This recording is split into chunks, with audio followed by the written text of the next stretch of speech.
George from the Events by George Catering Company. Today we have lunch in Hyatt Place in Fort Lee. Fruit, cantaloupe, pineapple, blueberries, and honeydew. We have the salad, mixed spring with the cucumber, strawberries, and pistachios. We have the raspberry vinaigrette for the dressing. We have bread, raw bread, water, is Sprite and sodas, spring rolls with the soya chips. We have a tofu with pineapple and green peppers.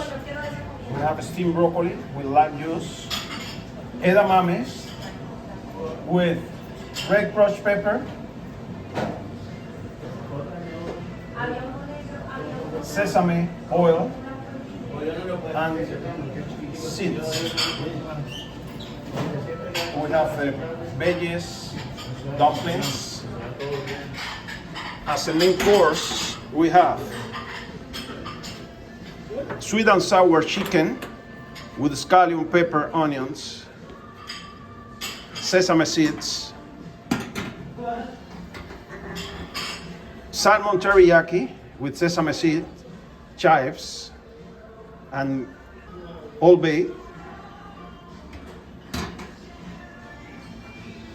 and fried rice, veggie fried rice, carrots, Brussels sprout, scallions, leeks. And for dessert, we have homemade rice pudding. Enjoy.